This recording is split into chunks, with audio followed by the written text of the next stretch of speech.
Okay, so for our final presentation for today, we talked Jim Sinclair. Jim. And you can read all about Jim and his bio, which we have in our program. Oh, and by the way, before you get started, I wanted to mention on page 47 of the program, there is a link if you want to buy the book that Julian Sancton has coming out later in the month. Now, it doesn't look like a link to me. It looks like a little block with funny black spots in it. But apparently, if you know how to use it, you can read the book. Okay. So, thank you, Jim.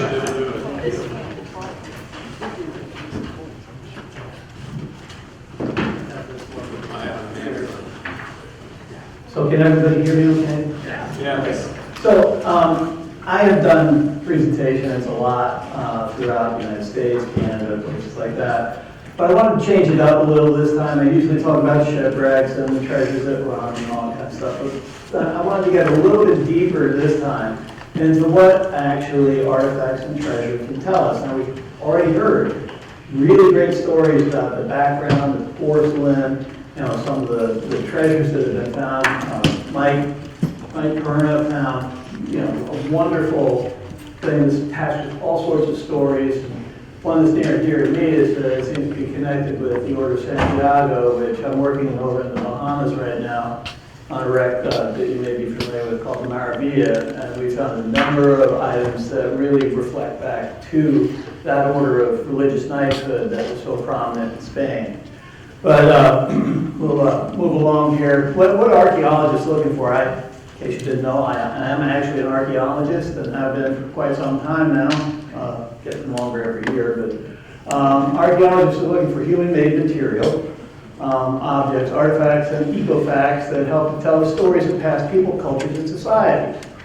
Most land sites consist of many years of human occupation and are reflected in changes in artifacts, technologies that are evident from both artifacts and subsistence and living patterns that often presents as stratigraphic layers. So, I think you all have seen enough archaeological sites where you know that the newest stuff's up on the bottom. That means it's closest to us. The further down you go, that's the older layers. Well, shipwrecks are not like that. That's a whole different thing.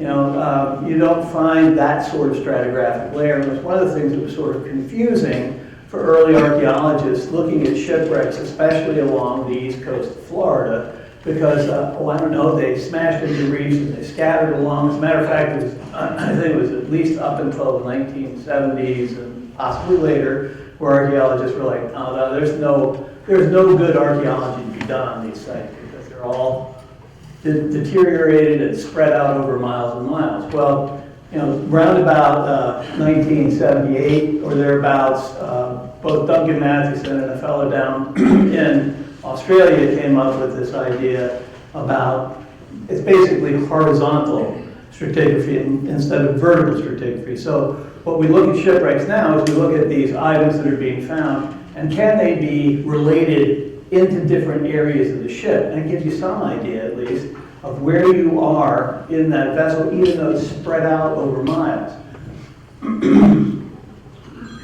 Oh, one of the other things, just real quickly, I've always heard that shipwrecks are time capsules, and while that may be true in some instances, in a lot of instances when a ship goes down, as you probably know, in a hurricane, things have a tendency to float away. Right? And it's also kind of leaning towards male-oriented sorts of work and objects and things of that nature. While you might find a sailmaker on the Spanish galleons or on a fishing boat back in those days sewing, it wasn't there.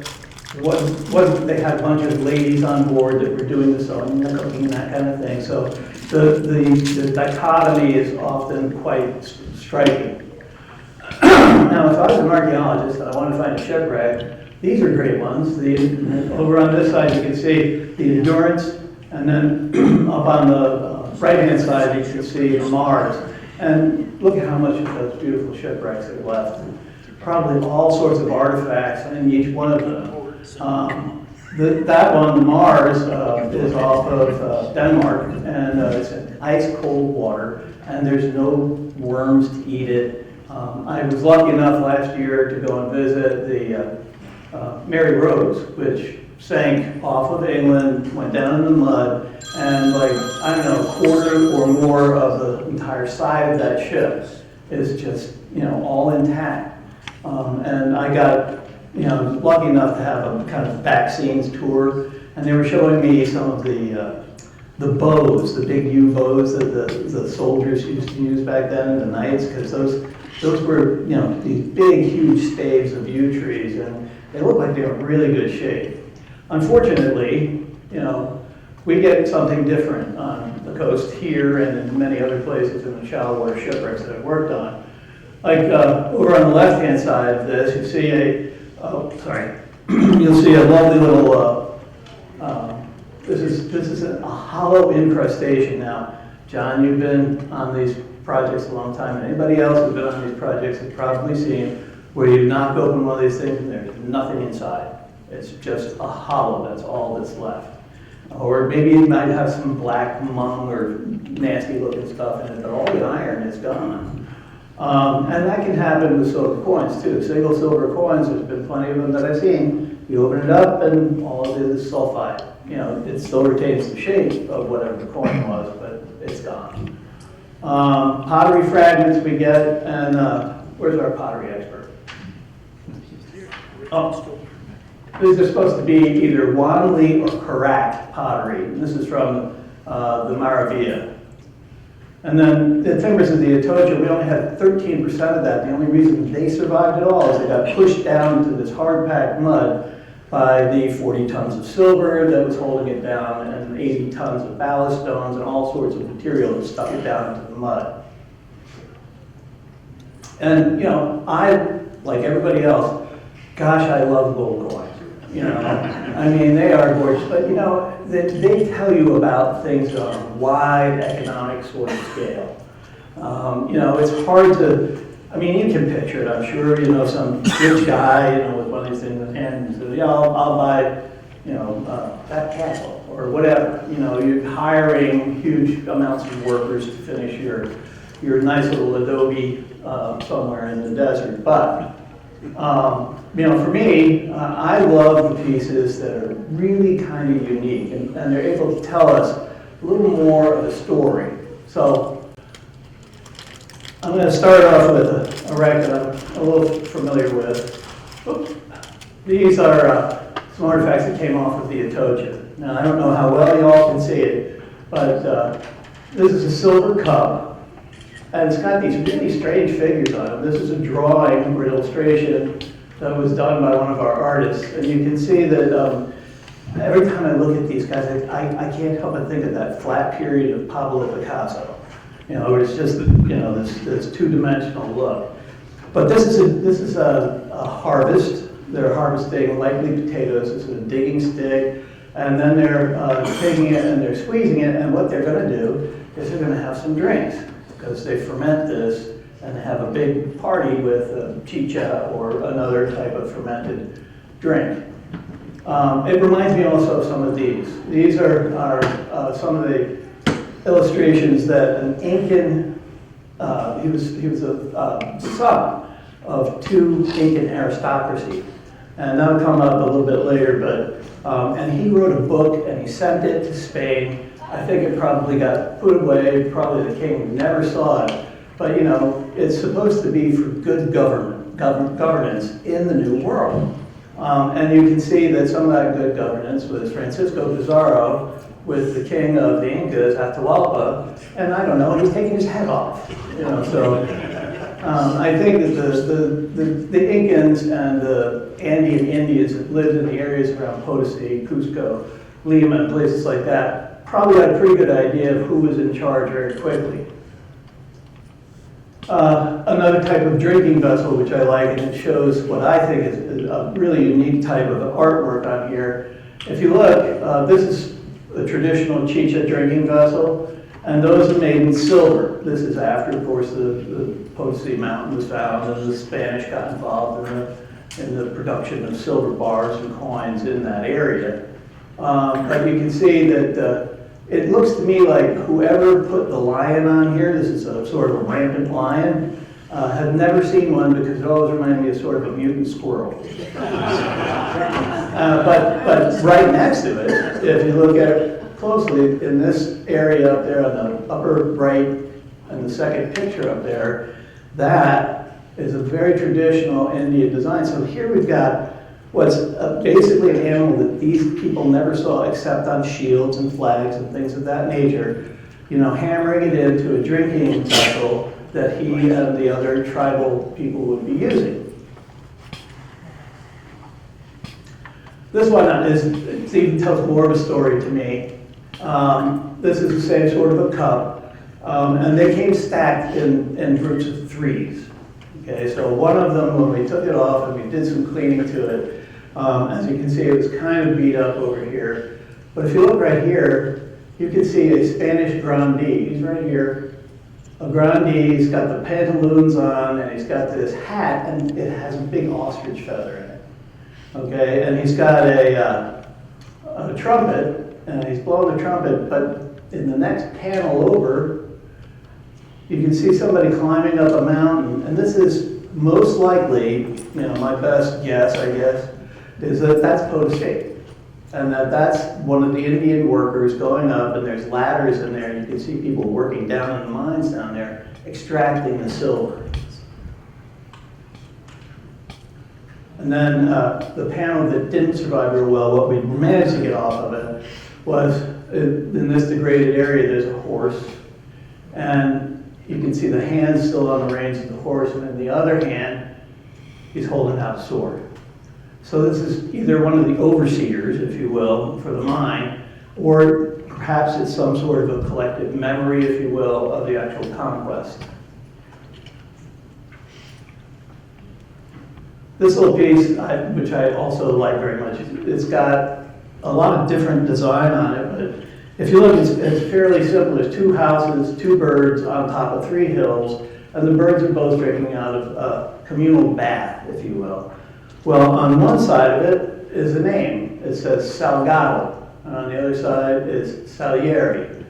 I think it's a marriage cup.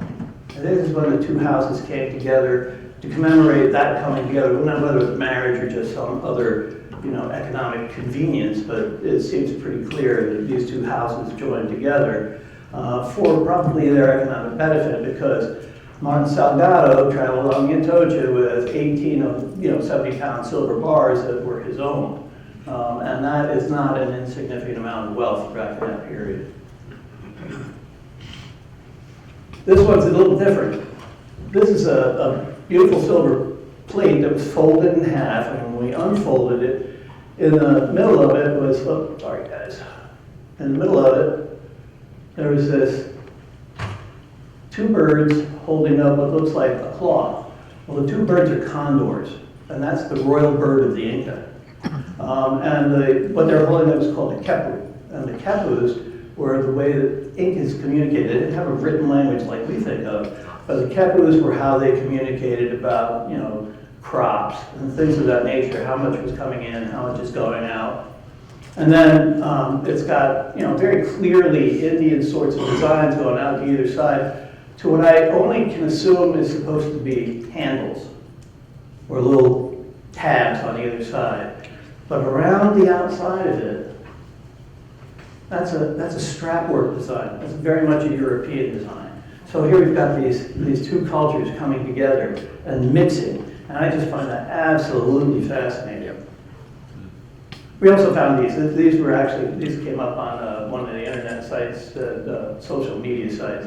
But that's Andy Matrosi, and he's showing me what they found and how it still worked after a number of 100 years under the water.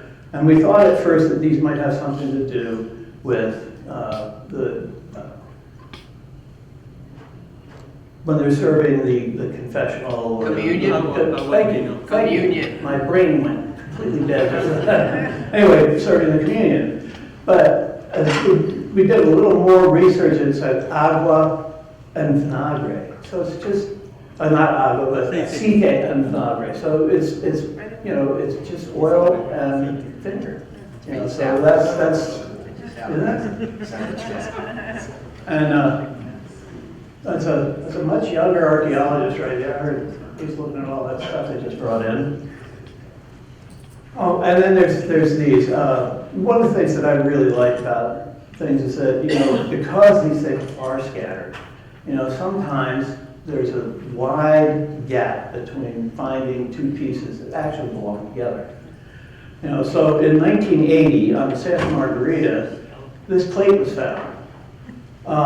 In, I guess it was 2008, on the Santa Margarita again, this cup was found. And inside the cup, there's a family crest that were almost impossible to identify. But as you can see, the likelihood is these go together because the designs are the same. And this one just happens to have a little place for what's known as a bezoar stone. Are you all familiar with the bezoar stones and how they're supposed to ward off evil spirits and bring good luck, but most especially protect you from poisoning? Okay, so then there's this. Everybody's familiar with this. Our friend Alex found this back in 1977, and when you do just a little bit of research, these are all sunflowers on here. And sunflowers became very, very popular in Europe after they made it to Europe because the Spanish brought them back and it started to spread. To this day, I'm sorry, I wanted to tell you, up here, this cup was found much after that was found. And if you look at the two designs on them, sunflowers again, and then, again, the native people used them for thousands of years for both oil, eating, things like that. But they came into Europe and they got so popular that our friend Vincent van Gogh was still painting them like they were going out of style back in the 1880s.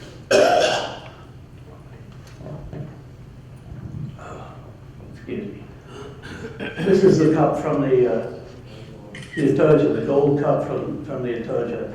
They're called a couple of things. They call them chalices, burngalls, but this is one that's almost identical to that one that came out of a monastery in Europe that still had the bezoar stone in it. And there's a bezoar stone that we found separate and apart from it. It's in a box of bezoar stones. But you can see how that would all fit together. Never found the plate. So somewhere out there on the Atocha, there's still a plate waiting to be found that probably very similar in design to this.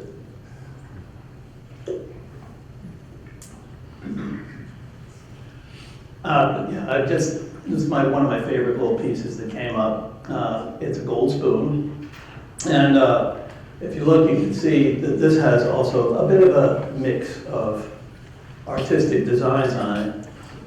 It has the birds and floral designs here, and then it goes up to this strange little enameled design, which really doesn't look all that European to me, but if you go up a little further, the enamel's gone, but that's a bird's head. Again, it's a condor, and condors were the royal birds of the Incas. So I think that whoever created this spoon, probably a native craftsman working with a Spanish goldsmith for years and years, put this face on the end of this spoon, and it's an image of, at least in his head when he made it, of the last of the Incan kings who you saw his head chopped off. So. Now this came from the Maravilla, and again, this one has pretty much all European stuff on it. There's a rampant lion, and then there's these mythological figures and things like that. But as we looked at it a little bit closer, I think you can see it from where you're sitting, there's lettering. And it basically says, Es de Don Martin de Aranda y Guzman. So what it means is this belongs to Don Martin de Aranda and Guzman. So Don is an honorific, not a real high honorific. It wasn't like he was a duke or anything like that, but he was obviously thought of well. And we found this on the Maravilla, and I expect that with a little more work, maybe a lot more work, we'll find more objects like this that will tell these sorts of stories. And we spoke about the Order of Santiago. Well, back in the late 80s, early 90s, these two pieces were found on the Maravilla site, and the cross is indicative of the Order of Santiago, as is the scallop shell. But if you look, we found these a couple of years ago, and there's the Order of Santiago, which is, it's a cross, but it's a sword. And this is a filigree locket, and it's just gorgeous.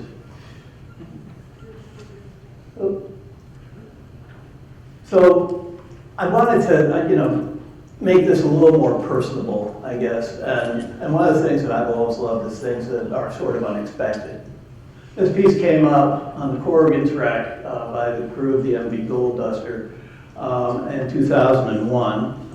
And we were trying to figure out exactly what it was. And we did a little bit of research, and we figured out that it was actually a silver dog collar. And it had a family crest on it. And we could figure out what the colors were, but we sent this to all sorts of researchers, and they said it is near impossible to figure out from that crest who might have owned it. Now, if only they'd stuck their name on it like that last one, we might get a little further with it. But. And dog collars, you don't think about, I don't think about them. I have 2 dogs. I wasn't really thinking about dog collars, as being archaeological objects. But, if you go back far enough, this is a Renaissance dog collar. It's not a shipwreck piece, but this is one of the things that we found that gave us the clue that we had a dog collar. And then, if you go back in history a little bit, the oldest one belonged to a Amenhotep II from 1400 BC, that came out of his tomb. And then there's an Assyrian warrior from 630 BC, warrior. And then there's a Byzantine piece from the 5th and 6th century. Cave Canem, by the way, means beware of the dog, and those are 2 dogs from Pompeii. One of them obviously didn't make it out on the day it went, but there's also the president's dog. And this is my buddy. He said down there, we're both looking at the ocean. I'm thinking about shipwrecks and artifacts. Buddy's thinking about crabs and other smelly things in the ocean. So that's my short little presentation. I do hope you enjoyed it. This was something I put together because it's a little different from what I normally do. I talk about the Titanic and all that kind of stuff, but that gets this is the kind of stuff I really like. So if you guys have any questions, happy to answer. If you have any comments or you want to move me off the stage, I'm ready to go.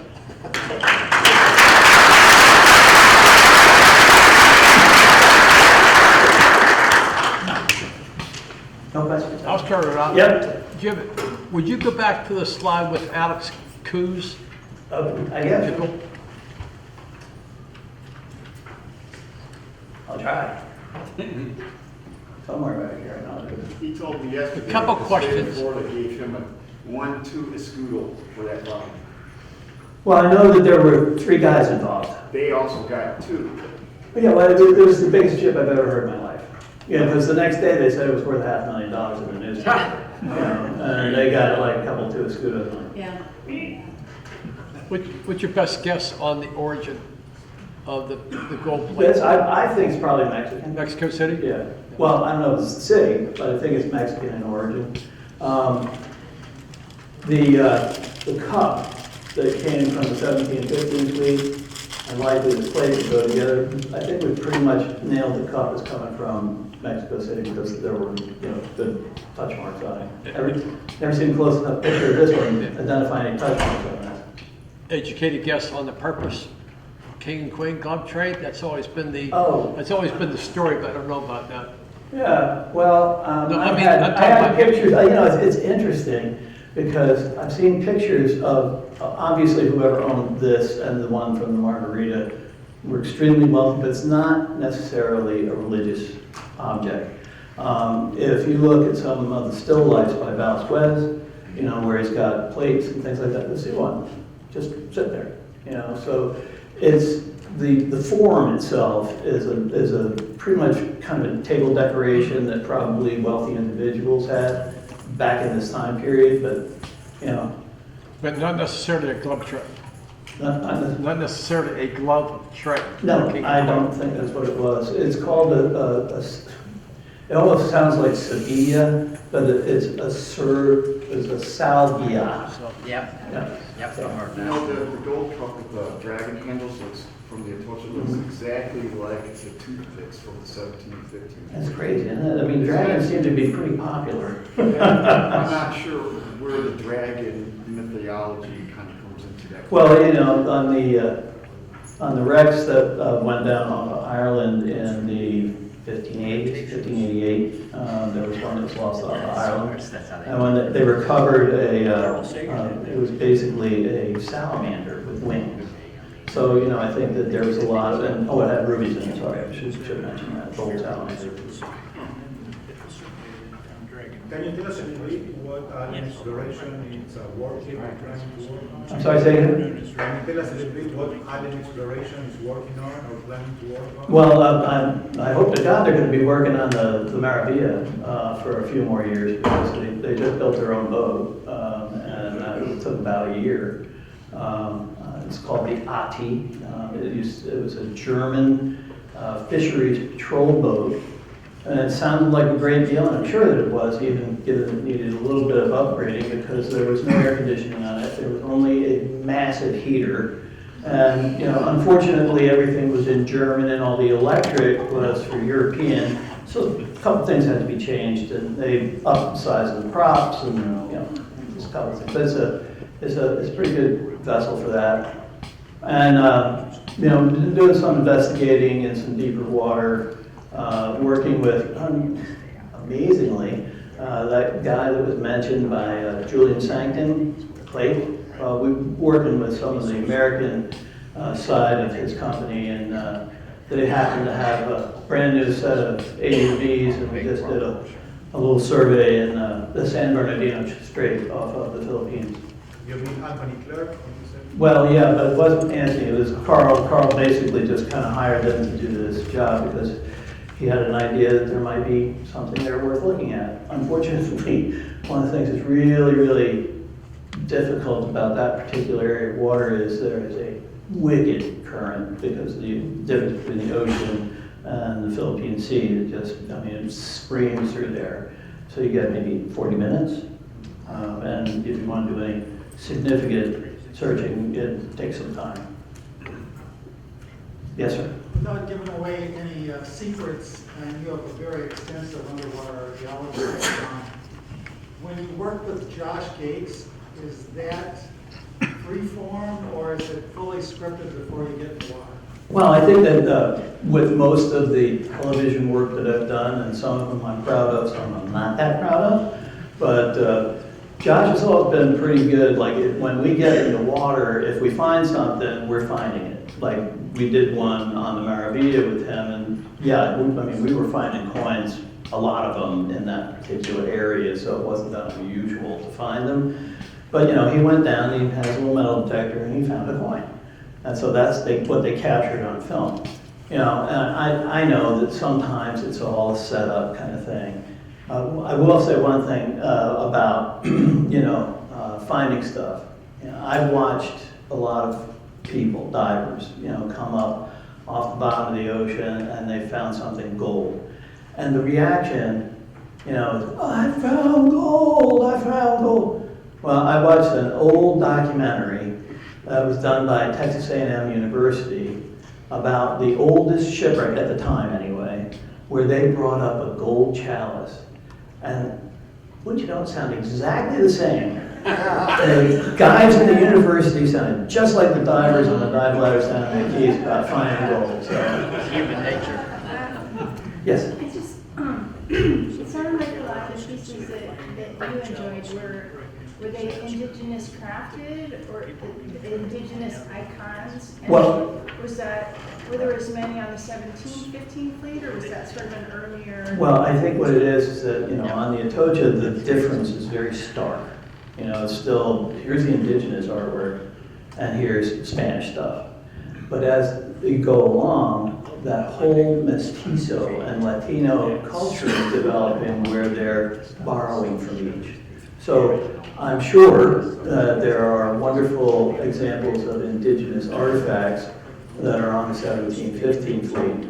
In fact, if I recall correctly, John, didn't you find a nice banner stone out there once? Yeah, we did. Yeah. So, they were still carrying stuff around. And we found this one thing, I don't know, what do I know? I was just a young archaeologist at the time, but we found this big round, looked like a fry pan with 3 little legs on the bottom of it, right? And the place where we could hook it, someplace to keep it out of the way. And all I could think is, it's a tortilla maker. And on the Maravilla, of course, we find the manos and matates. So, there's a lot of bleed over through all of that. And, as somebody who studied anthropology and archaeology and stuff like that kind of thing, that culture change that I see reflected in these sorts of artifacts and even simpler ones, that's what gets me kind of excited. Yes, sir? I'm curious what these are stones in some of these chalices. Were those more for like religious people or affluent people? No, it was for wealthy people who didn't want their nephew to kill them, so that they would advance in the family. And apparently, from everything I've seen, there is some sort of reaction in the presence of arsenic with the Beswar stone. There's an article, I think, that some studies were done. So, maybe it worked a little. I've heard it turns green if there's arsenic in there. Yeah, I don't think it's quite that dramatic, but if there is some kind of reaction, maybe a little bubbling or something like that, I said, no, bring another couple more. I wonder if everybody knows what today's sort of stone is, though. Oh, I don't know, but it became a hot commodity in South America because Beswar stones originated in Persia and Afghanistan, and the Beswar goats are from that area. When they got down to South America, they had alpacas, guanos, and what is the other one? Alpacas and llamas. So you got these 3 animals that produce Beswar stones, and all of a sudden they got a little cottage industry going, and we got here's Beswar stones, and they kind of fell out of favor by 1715-ish, but you'll still see them, even as late as that, and probably even later in some, more isolated areas. Are they still intact? The ones you talk Well, the one that, I think I see it. Yeah, that one that's down on the bottom, that's in a gold cage. That came out of a box. It had like 4. And it was a silver box that looked just like the box that we found the gold and emerald cross in with the ring. And I'm like, oh my God, it's another one of those, And we opened it up and I'm like, what's that? Yeah, so, they're not pretty stones, but back then, they were just as valuable as some of the other stones that were coming out of the ground. Where were the gold and silver mines in South America that they were extracting this from? Well, in South America, the big silver mine was Potosi, which is up in the Bolivian That was Andes. a silver, main silver. Yeah, it was like a mountain of silver right there. And thousands of tons of silver were brought out of that. One of the problems that they used was they used a mercury extraction process. So if you go there today and you do samples for that area in the groundwater, mercury's through the roof because that's what they were using to mine, all that mercury, and just kind of spread out in the soil. Not that a whole lot of stuff grows up there, but still, it's a tough road. And the gold mines, at least in South America, a lot of them are in the same places that they're still mining for gold there.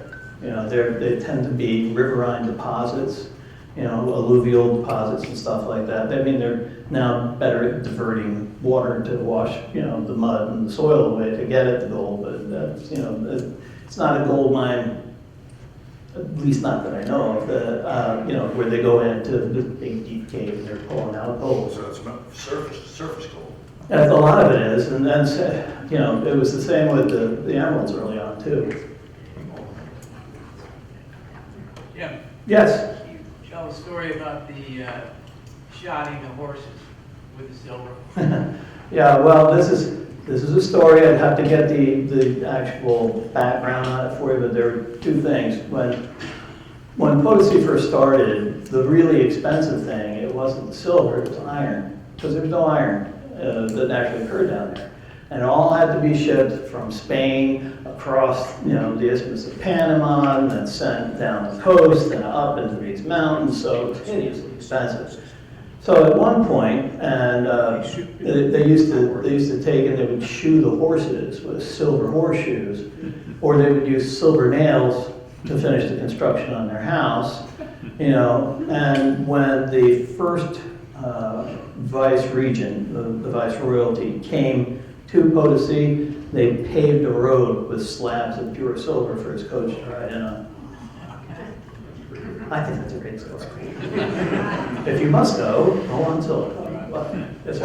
What first drew you to archaeology and treasure? I blame it all on my mother and father. Yeah, they had libraries, well, they had a lot of books, and one of them was like World Book Encyclopedia, and you know, I would go through this, and my father would tell stories about military history because he was big into all that. And then I went down, and my friend and I decided we were going to build an underground fort. So I was pretty young, you know, and we're down there with a shovel, and I hit something, pull it out, and it's an old axe head. And all of a sudden I'm like, well, that's pretty cool.